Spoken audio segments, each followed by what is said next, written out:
தியானத்திற்காக தேவன் நமக்கு தந்த வேத வசனம் 34வது சங்கீதம் 19வது வசனம்.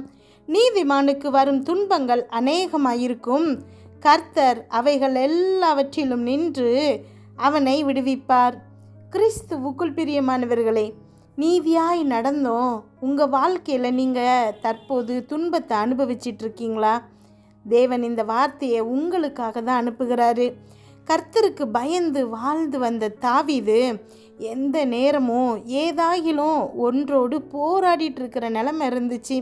அவனுக்கு எதிரிகளாய் வந்து நின்ற எல்லாரையும் ரொம்ப சுலபமாக வீழ்த்திட்டான்.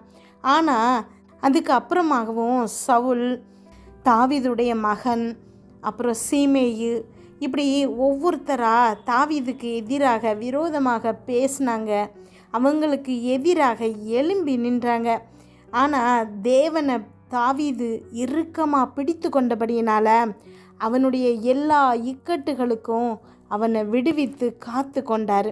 இன்றைக்கு ஒருவேளை நீங்களும் துன்பத்தின் பாதையில் நடந்துட்டுருக்கீங்க அப்படின்னா ஒரு பூரண விடுதலையை இந்த நாளில் தேவன் உங்கள் வாழ்க்கையில் பேசுகிறாரு. ஜெபிப்போமா.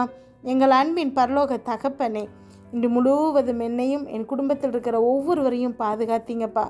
உண்மை நன்றியோடு துதிக்கிறோம், ஸ்தோத்தரிக்கிறோம். இந்த இரவு வேளையில் எங்களுக்காக நீங்கள் கொடுத்த வார்த்தைகளுக்கு நன்றி, வசனங்களுக்கு நன்றிப்பா. என்னோடு பேசிகிட்டு இருக்கிற ஒவ்வொரு பிள்ளைகளையும் உங்கள் கரத்தில் கொடுக்குறேன் ஏசப்பா. இன்றைக்கு இந்த பிள்ளைகளுக்கு நீங்கள் கொடுக்குற வார்த்தைக்காக நன்றி செலுத்துகிறேன். ஒவ்வொரு பிள்ளைகளையும் சூழ்நிலைகள் எல்லாவற்றையும் நீங்கள் அறிவிங்க ஏசப்பா. அமேன். இந்த வார்த்தை அப்பா, இந்த ஜெபம் இந்த பிள்ளைகளுக்கு ஒரு பரிபூர்ண சமாதானத்தை கட்டளையிட போகிறமைக்காக உமக்கு நன்றி செலுத்துகிறேனப்பா. உடைய பிள்ளைகளுக்கு நேராக நீங்கள் அனுப்பின வார்த்தைகளுக்காக உமக்கு நன்றி செலுத்துகிறேனப்பா.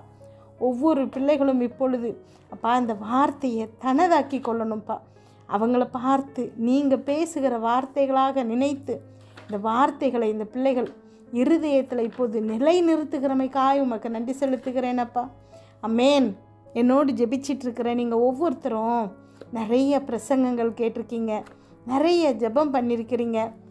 இப்போ நான் ஒரு வசனத்தை உங்களுக்கு சொல்கிறேன். இந்த வசனம் நீங்கள் அதிகமாக வாசிச்சிருக்கீங்க. அப்போஸ்தலர் 4வது அதிகாரம் 19வது வசனம். அவன் விசுவாசத்திலே பலவீனமாக இருக்கவில்லை.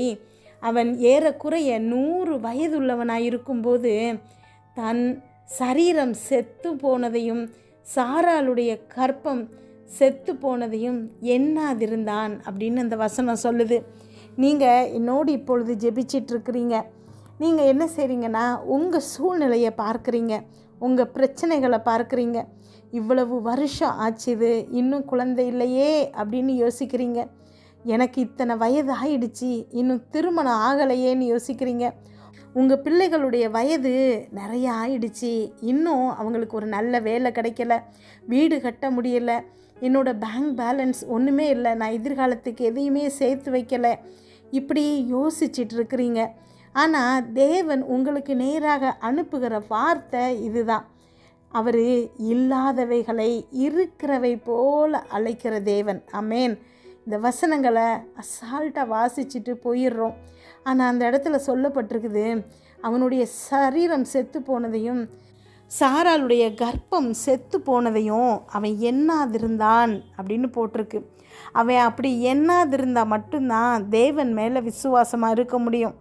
அமேன். நன்றியப்பா. என்னோடு ஜெபிச்சிட்ருக்கிற நீங்கள் ஒவ்வொருத்தரும் இன்றைக்கு உங்கள் கஷ்டங்களை, உங்கள் பிரச்சனைகளை குறித்து எண்ணாதீங்க.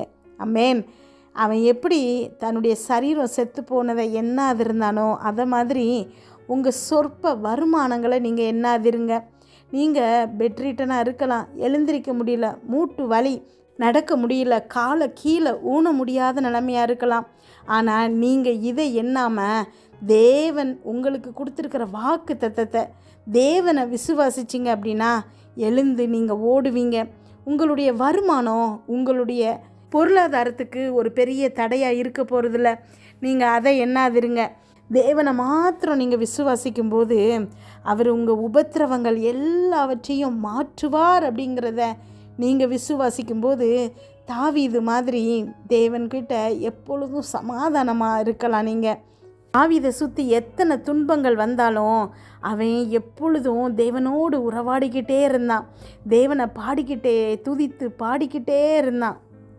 அதனால தான் கர்த்தருக்குள் தன்னை பலப்படுத்தி கொண்டு எல்லா சூழ்நிலையிலும் அவனால் தேவனோடு சந்தோஷமாக உறவாட முடிஞ்சுது.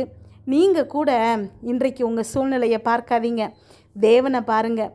உங்களுடைய பிரச்சனைகளை எண்ணாமல் தேவன் மேலே விசுவாசமாக இருக்கும்போது இல்லாதவைகளை இருக்கிறவை போல் அழைக்கிற தேவன் உங்கள் வாழ்க்கையிலையும் பெரிய ஆசீர்வாதங்களை கட்டளையிடுவார்.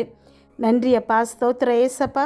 இன்றைக்கு என்னோடு ஜெபிச்சிட்ருக்கிற ஒவ்வொரு பிள்ளைகளையும் நீங்கள் ஆசீர்வதிக்கிறீங்க அப்பா. அவங்களுடைய எல்லா உபத்திரவங்களுக்கும் அவங்கள விடுதலையாக்குறீங்க ஏசப்பா. அமேன். எல்லா சூழ்நிலைகள்லையும் அப்பா உமோடு இருக்கிற உறவு நிலைத்திருக்கணும் ஏசப்பா. அமேன். முகமுகமாய் மோசே கூட பேசினது மாதிரி அப்பா உங்களுடைய இருதயத்திற்கு பிடித்தமான சிநேகிதனாக தாவீது இருந்த மாதிரி இன்றைக்கு அப்பா என்னோடு ஜெபிச்சிட்ருக்கிற ஒவ்வொரு பிள்ளைகளையும் நீங்கள் மாற்ற போகிறீங்க ஏசப்பா. அதற்காக நன்றி செலுத்துகிறேனப்பா. அமேன். எல்லா சூழ்நிலைகளையும் உடைய பிள்ளைகளின் இருதயத்தில் இருக்கக்கூடிய சமாதானம் நிலைத்திருக்கட்டும்ப்பா. அமேன். இன்று இரவு இந்த பிள்ளைகள் தூங்கும்போது சுகமான உறக்கத்தை கொடுங்க, நல்ல சொப்பனங்களை கொடுங்கப்பா. வீட்டை சுற்றியும் ரத்தத்தை தெளிக்கிறோம். அதிலிருந்து புறப்படுகிற வல்லமை எல்லா தீங்கு பொல்லாப்பு பொறாமை எரிச்சல் கெட்ட ஆவிகள் பில்லி சூனிய மந்திர சேவனை பாவம் சாபம் நோய் விபத்து எல்லாவற்றையும் விலக்கி பாதுகாத்தருங்கப்பா. நாளை காலை எழுந்திருக்கும் போது புதிய கிருபையால் தாங்குங்க. இதை கேட்டுக்கொண்டிருக்கும் ஒவ்வொரு பிள்ளைகளின் இருதயத்தையும் உடைய கிருபையினாலும் சமாதானத்தினாலும் பலப்படுத்துங்க. இயேசு கிறிஸ்துவின் மூலம் ஜெபம் கேளும் நல்ல பிதாவே. அமேன்.